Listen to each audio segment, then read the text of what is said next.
और यहाँ पर बाजार हमारे जो मार्केट एक्सपर्ट हैं वो भी जुड़ गए हैं, उनसे बात कर लेते हैं और झटपट दर्शकों के सवालों की ओर बढ़ लेते हैं, क्योंकि इस तरह के बाजार में बहुत आम होगा या लाजमी भी होगा अगर आपके जहन में कोई स्टॉक स्पेसिफिक सवाल आ रहा है। तो हमारे साथ मेहमान के तौर पर रेलिगेयर ब्रोकिंग के रवि सिंह और एसएमसी ग्लोबल के सौरभ जैन जुड़ गए हैं। दोनों से ही बाजार का एक एक टेक लेंगे। सबसे पहले रवि, चलिए अब आगे बढ़ेंगे और दर्शकों को शामिल करना शुरू करते हैं। हमारे साथ पहले दर्शक भी जुड़ चुके हैं, बिहार से नवीन चंद्र जी। नवीन जी नमस्कार, सवाल पूछिए अपना। हाँ नमस्कार, हमारे पास यस बैंक के शेयर हैं, 10,000 शेयर हैं, जिनको मैंने खरीदा है साल भर पहले 14 रुपया 85 पैसा में। तो उसी पर हमें जानना है क्या करना है, हम 5 वर्ष तक होल्ड कर सकते हैं। चलिए 10,000 शेयर्स आपने कहा आपने लिए हैं? हाँ जी हाँ,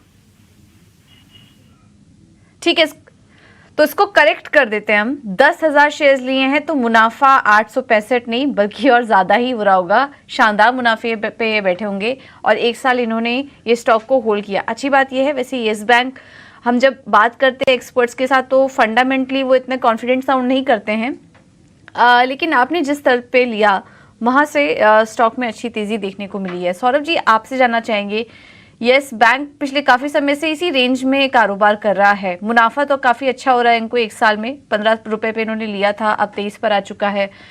इन्हें होल्ड करना चाहिए और तेजी के लिए, या फिर निकल जाने में ही समझदारी होगी? नमस्कार पूजा जी, देखिए बैंक ये उतना अच्छा नहीं है, हालांकि परफॉर्मेंस अच्छा है। स्मॉल कैप मिड कैप की तरह इसमें भी काफी चाल आई और छोटे बैंकों में भी काफी अच्छी चाल आई है, लेकिन अगर आप बैलेंस शीट को देखेंगे, ऑपरेशंस को देखेंगे तो उस तरह की बिजनेस ग्रोथ नहीं है और एनपीएस अभी भी हैं, तो वैल्यूएशन के लिहाज से उस हिसाब से थोड़ा महंगा लगता है।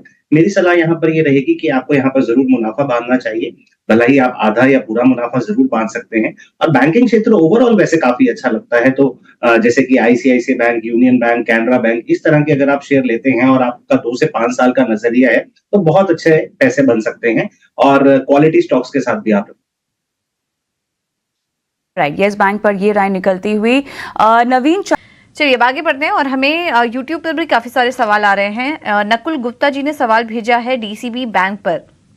70 शेयर्स इन्होंने 153 पे लिया है, 153 पर। लॉन्ग टर्म व्यू है इस स्टॉक में इनका। सौरभ जी क्या सलाह होगी? नुकसान में है फिलहाल तो ये, 124 पर स्टॉक कारोबार कर रहा है। इन्होंने खरीदारी 154 पे की थी, थोड़ा ऊपरी लेवल्स पर यहाँ पे इन्होंने एंट्री ले ली थी। तो लंबा समय दे तो क्या फिर कुछ मुनाफे में आने की चांसेस हैं, या फिर कोई उम्मीद नहीं रखनी चाहिए स्टॉक से डीसीबी बैंक में? जी पूजा जी, मेरी सलाह यही रहेगी कि आप इसमें बिल्कुल बने रहें, एवरेज और ना करें। बैंकिंग क्षेत्र वैसे काफी अच्छा लग रहा है, मुझे लगता है कि क्रेडिट ग्रोथ और भी आएगी, क्षेत्र में भी आएगी और डीसीबी बैंक एक ठीक सा बैंक है, छोटा बैंक है, तो मैं समझता हूँ आप इसके साथ जरूर बने रह सकते। ठीक है, तो यह है सलाह डीसीबी बैंक पर, कोई चिंता वाली बात नहीं है, बने रहिए स्टॉक में, लॉन्ग टर्म व्यू है अगर तो। यूट्यूब के सवालों पर हम फोकस कर रहे हैं, बहुत दर्शक अपने सवाल छोड़ रहे हैं और दरख्वास्त बस इतनी होगी कि अपना सवाल आप एक बार डाल दें, बार बार डालते रहेंगे तो हम तभी ले पाएंगे जब हम ले पाएंगे। तो कमेंट बॉक्स पे आपके सवाल आ रहे हैं, अच्छा लग रहा है, एक करके दर्शकों हमारे एक्सपर्ट के सामने मैं रखती हूँ। 2 सवाल लेना चाहती हूँ मैं। और वैभव ग्लोबल, आई डोंट नो आप इसको ट्रैक करते हैं, रवि से भी मुझे एक सवाल लेना है, लेकिन सौरभ, वैभव ग्लोबल हमारी एक अंजू व्यूअर हैं यूट्यूब की, ये पूछ रही हैं और इनकी जो बाइंग प्राइस है आई थिंक 600 है जो बता रही हैं। देखिए कविता जी, ये स्टॉक ने काफी अंडर परफॉर्म किया है, इसके नंबर्स भी उतने अच्छे नहीं आ रहे हैं। ये भी एक जेम्स एंड ज्वेलरी कारोबार से ही, इंडस्ट्री से ही है, बल्कि जो दूसरे अगर हम शेयर देखें या टाइटन या कुछ और शेयर, वो काफी अच्छा किए हैं। तो ऑपरेशंस अगर नंबर्स की बात करें तो वो भी कोई खास अच्छे नहीं है। कोशिश कीजिए इसमें से निकल जाने की, मेरी सलाह यहाँ एग्जिट की रहेगी। और स्टॉक्स के नाम बताएं, इसे बिल्कुल आप इलेक्शन के लिहाज से भी, और जैसा कि बाबा रवि हाईलाइट भी कर रहे हैं कि अब फोकस चुनाव पे करिए, नतीजों पर करिए, और उस लिहाज से अपने पोर्टफोलियो में इस वक्त बदलाव करने की ज़रूरत है। जो स्टॉक्स आपको बता रहे हैं आपको उस पर ध्यान दीजिए, अपने पोर्टफोलियो में शामिल कर सकते हैं और इलेक्शन को इस वक्त प्ले करने की कोशिश कीजिए, उसमें आपको शानदार मुनाफा हो सकता है। ये सलाह हमारे सभी एक्सपर्ट इस वक्त हम देख रहे हैं कि दे के जा रहे हैं। चलिए अब आगे बढ़ते हैं और अमृतसर से नरेश अग्रवाल जी जुड़े हैं हमारे साथ। नरेश जी नमस्कार, पूछिए। नमस्कार मैडम जी हेलो। जी नरेश जी, सुन पा रहे हैं हम आपको, आप हाँ जी, अपना मैडम, सवाल नमस्कार, पूछिए। नमस्कार, सुन रहा हूँ। हाँ जी, बात कीजिए। कौन से स्टॉक से आपके पास नरेश जी? एक है रेडा आईपीओ में, ठीक है, दूसरा है साइन डीएलएम। हाँ जी, ठीक है। दोनों के बारे में जानकारी लेनी थी, दोनों 2-3 साल के लिए कैसे रहेंगे। पहले तो मुबारक हो आपको नरेश जी, कंग्रेचुलेशंस। दोनों आईपीओ के समय आपको पहले तो अलॉटमेंट मिले, बेहतरीन हमने देखा यहाँ पर तेजी आई थी आईपीओ के भाव से। इरेडा में तो शानदार लेवल्स देखने को मिले, 32 पर आपको अलॉटमेंट मिला और इस वक्त देखिए अगर इरेडा को देखिए 125 रुपए के आसपास, if I am not wrong, उसके आसपास कारोबार कर रहा है ये स्टॉक। जी 142 के आसपास ये स्टॉक ट्रेड कर रहा है, तो यहाँ पर बेहतरीन गेन। और साइन डीएलएम में भी शानदार मुनाफा इनको इस वक्त हो रहा है, 265, ये भी आईपीओ प्राइस है। सौरभ जी, क्या सलाह होगी आपकी? दोनों आईपीओ के समय इन्हें अलॉट हुए हैं, अभी क्या करें? 2-3 साल यानी कि लॉन्ग टर्म निवेशक हैं, होल्ड कर सकते हैं, तो क्या सलाह देंगे? पार्शियल प्रॉफिट बुक कर लेना चाहिए, कुछ बदलाव करें, या फिर इन्हीं दोनों के साथ अपने होल्डिंग्स को कंटिन्यू रखें? देखिए, दोनों ही कंपनी काफी अच्छी हैं, लेकिन वैल्यूएशन के लिहाज से काफी महंगी हो गई है। इरेडा बिक रहा है 6 टाइम्स टू बुक वैल्यू पे, सीएनडीएलएम बिक रहा है 25 टाइम्स टू बुक वैल्यू पे। बिजनेसेस बहुत प्रॉमिसिंग है, लेकिन क्या है कि मार्केट ने इनके जो फ्यूचर अर्निंग्स है वो आज ही प्राइस में डिस्काउंट कर दिया है। इसका मतलब ये है कि आगे अर्निंग्स से ग्रोथ आएगा, लेकिन शायद शेयर प्राइस में उतनी चाल ना आए। तो मेरी सलाह ये रहेगी, दोनों अच्छी कंपनी है और आपका आउटलुक भी बहुत बड़ा है रखने का, 2 से 5 साल का नजरिया है, लेकिन फिर भी मेरी सलाह ये रहेगी यहाँ पर थोड़ा सा मुनाफा जरूर बांधना चाहिए। और दूसरे स्टॉक्स में जिस तरह के हम कैपिटल गुड्स या फिर बैंकिंग क्षेत्र या फिर आईटी क्षेत्र यहाँ पर काफी अच्छा लगता है, वहां पर दिग्गज कंपनियों में थोड़ा इन्वेस्ट कीजिए। ठीक है, मुनाफे को बढ़ाइए, मार्केट में जो कंपाउंडिंग बेनिफिट है उसका फायदा उठाइए। यहाँ पे तो आपको फायदा हो चुका है। सौरभ जी का कहना है कि यहाँ से और ज्यादा तेजी दिखेगी, लेकिन इतना बड़ी तेजी दिखने का अनुमान नहीं, तो पार्शियल प्रॉफिट बुक कर लीजिए और अपने पैसे को किसी और स्टॉक्स में, दिग्गज कंपनियों में, क्वालिटी कंपनियों में लगा दीजिए। ये है सलाह आपके लिए। आपके सवालों का जवाब देने के लिए हमारे साथ 2 खास मेहमान मौजूद ही हैं, मार्केट एक्सपर्ट रवि सिंह और एसएमसी ग्लोबल के सौरभ जैन मौजूद हैं।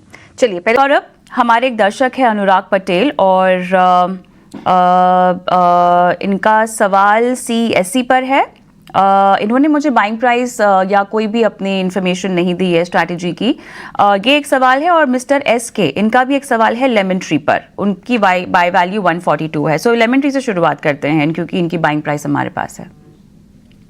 देखिए, होटल्स स्पेस में लेमन ट्री काफी अच्छा कर रहा है। इन्होंने काफी अच्छे टाइप्स किए हैं और हर साल करते जा रहे हैं। जो मुंबई का इनका मेजर एक्सपेंशन था वो हो चुका है, कोई मेजर कैपेक्स आना नहीं है, और धीरे धीरे करके कंपनी का ये प्लानिंग है कि वो डेट भी कम करते जाएंगे। अभी जो इनका काम होगा इस वित्त वर्ष में, वो थोड़ा सा रेनोवेशन का रहेगा। ओवरऑल इंडस्ट्री की बात करें तो काफी अच्छी चल रही है, ऑक्यूपेंसी रेट बढ़ रहे हैं, एवरेज रेवेन्यू रेंट ऊपर जा रहा है, तो बहुत ही अच्छे स्टॉक का इन्होंने चयन किया है। लंबे समय के लिए आप बिल्कुल निवेश कर सकते हैं।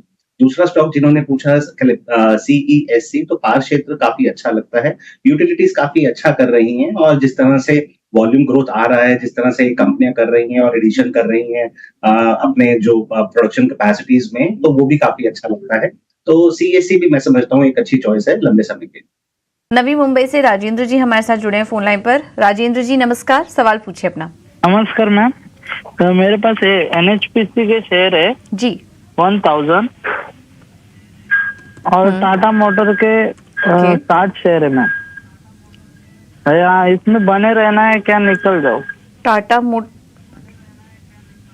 मोटर का 416 का पाएंगे, आपको सलाह देते हैं। अच्छा चलिए, टाटा मोटर्स में तो काफी अच्छा मुनाफा हो रहा है। इनफैक्ट NHPC में भी अच्छा गेन हो रहा है। NHPC में 1000 शेयर्स लिए थे, तो वो क्वांटिटी का भी फायदा आपको हो रहा है राजेंद्र जी। बहुत बहुत मुबारकबाद आपके दोनों ही निवेश के लिए। और टाटा मोटर्स तो शानदार लेवल्स पे लिया है 416। अभी थोड़ी देर पहले रवि बता भी रहे थे कि काफी अच्छा स्टॉक लग रहा है। इन स्तरों पर भी चाहे तो आप एंट्री ले सकते हैं। लेकिन सौरभ, एक बार आपसे राय लेंगे इनके दोनों ही शेयरों पर। NHPC, टाटा मोटर्स फिलहाल गेन में है, और रुके रहें या फिर और खरीदारी कर सकते हैं?